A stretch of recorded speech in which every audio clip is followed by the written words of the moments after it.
It is 2 a.m. You stand at the living room window, staring out into the pitch-black yard. You see absolutely nothing. You hear absolutely nothing. But right beside you, your dog is completely rigid. Hackles raised, emitting a low, rhythmic bark into the dark. To you, it looks like temporary madness. You think they are barking at nothing, but they are not. To your dog, the environment outside is screaming with data. Welcome to the observer's paradox. Pet owners constantly assume that because human senses detect nothing, the yard is genuinely empty. We write it off as boredom. Or worse, we think the dog is hallucinating, seeing ghosts.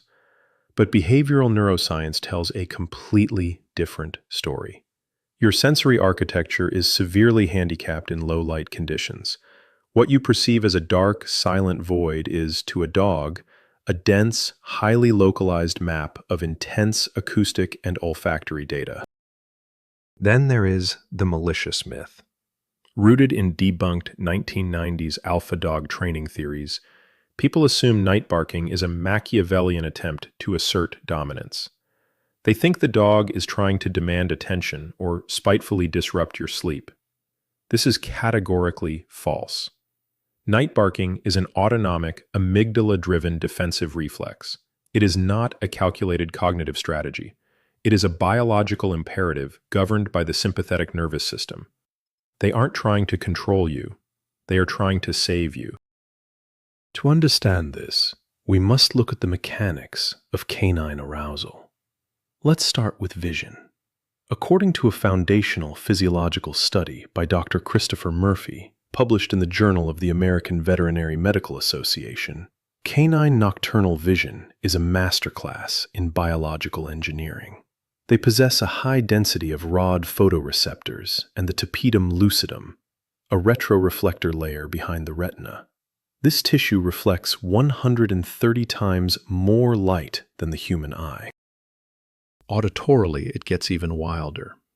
Research out of the University of Toledo utilized behavioral audiometry to prove dogs detect frequencies up to 45,000 hertz.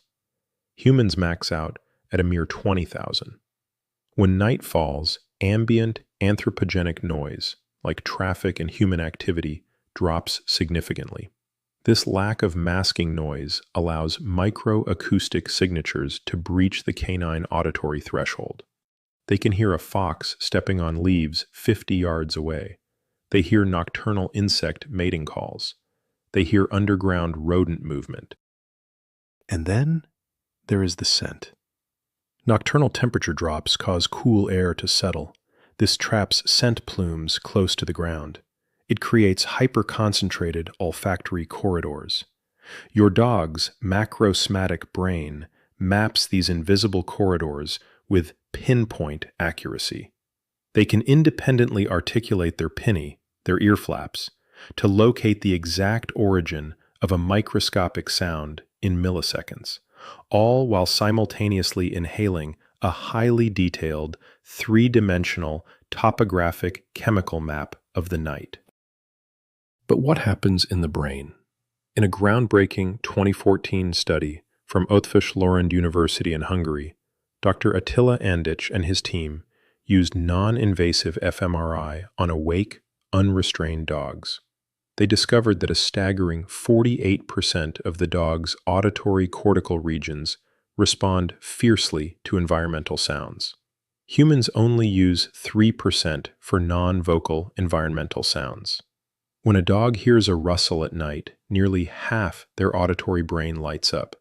It demands an immediate physiological processing and a subsequent reaction.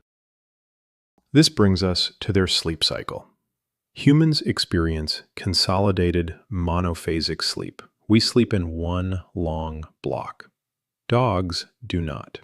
Purina Pet Care Research and Canisius College utilized omnidirectional actigraphy collars to track 24-hour sleep-wake architecture.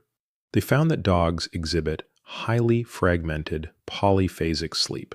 They wake an average of 3 to 14 times per night. During these micro-awakenings, they shift instantly from a parasympathetic rest state into acute sympathetic arousal.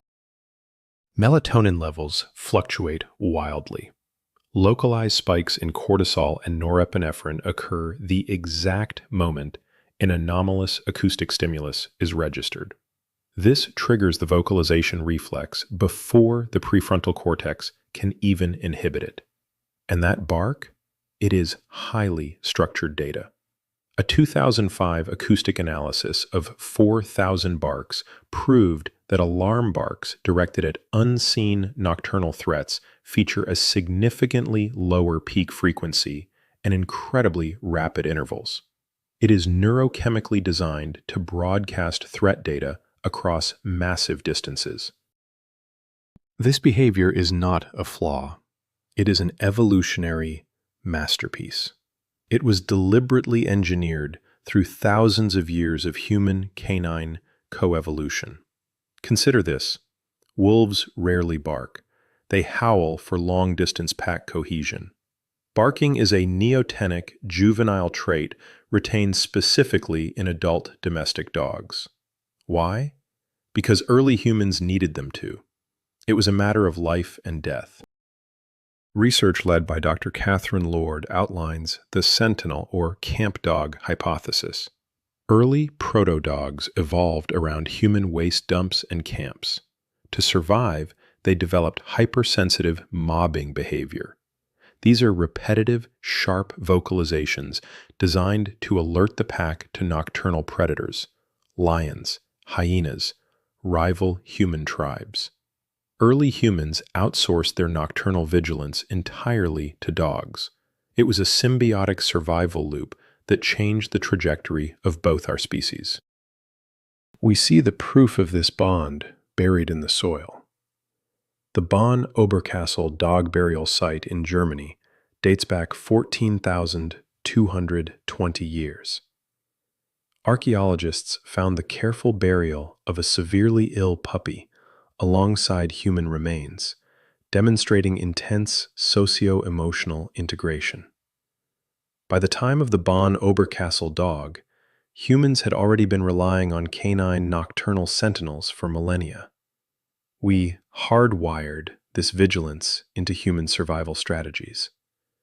Your dog barks at night because their ancestors kept yours alive. Because this isn't just psychology, it's chemistry. It is written in their DNA. A 2017 study from Princeton and Oregon State University sequenced targeted genomic regions in domestic dogs and gray wolves. They found something astonishing. Dogs possess unique structural insertions in the WBSCR17 and GTF2I genes on chromosome 6. In humans, mutations here cause Williams-Buren syndrome, which is characterized by uninhibited, extreme sociability. In dogs, these exact genetic markers drive hypersociability. Genetically, a dog is compelled to seek out humans and communicate with them. When a dog detects a threat in the dark, their genetic drive mandates that they cannot keep the information to themselves. They must alert their human pack. It is literally impossible for them to stay silent. Their DNA demands they protect you. While nocturnal alerting is deeply established in canine genetics, sudden changes are a massive red flag. Disruptions, cessations, or pathological increases in this behavior overnight are critical diagnostic indicators. If the pattern changes, it is never just a behavioral quirk. It points to underlying systemic or neurological failure. You must pay absolute attention to the shift. Let's talk about pathological increases. If an older dog suddenly begins barking aimlessly at night, often facing blank walls, empty corners, or the hinge sides of doors, this is not sensory alerting. According to Dr. Gary Landsberg's research at the North Toronto Veterinary Behavior Specialty Clinic, this is canine cognitive dysfunction, the canine equivalent of Alzheimer's disease. Neurotoxic plaques destroy the brain's circadian clock, leading to severe disorientation. The bark loses its rhythmic acoustic structure. It becomes a high-pitched cry of pure confusion. Conversely, what about sudden cessation? If a historically vigilant dog suddenly stops barking at night, it is rarely due to improved training. It is frequently the first clinical indicator of progressive retinal atrophy, early onset cataracts, or sensory neural deafness. When dogs lose their sensory data streams, they do not feel safer. They often become hyper-attached to the owner. They exhibit silent, pacing anxiety because they can no longer accurately map their nocturnal environment. Perhaps the most hidden danger is pain-induced nocturnal vocalization.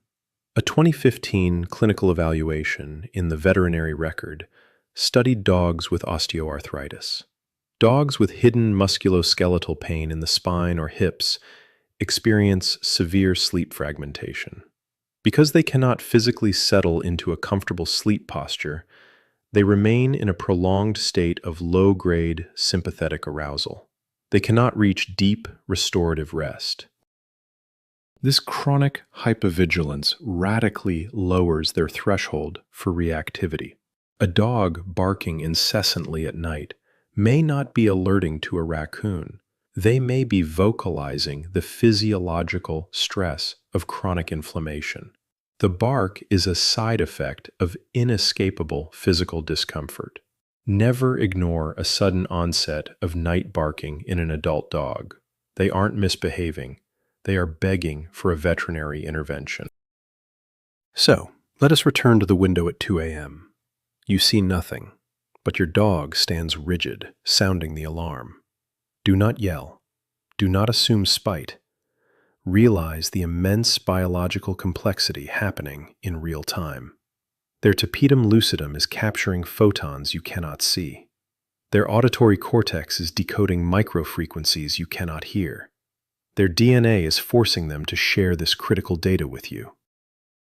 They are standing guard. They are honoring a 14,000-year-old pact forged around ancient campfires. The nocturnal bark is not a nuisance. It is the sound of an evolutionary masterpiece keeping its promise to humanity. They are doing exactly what we built them to do. How does your dog act at night? Let me know in the comments below. I want to hear about your midnight sentinel. Make sure to subscribe because in the next video, we are breaking down exactly why your dog insists on following you into the bathroom. The science behind the pact vulnerability matrix is even stranger than you'd expect. Stay curious, and I'll see you in the next one.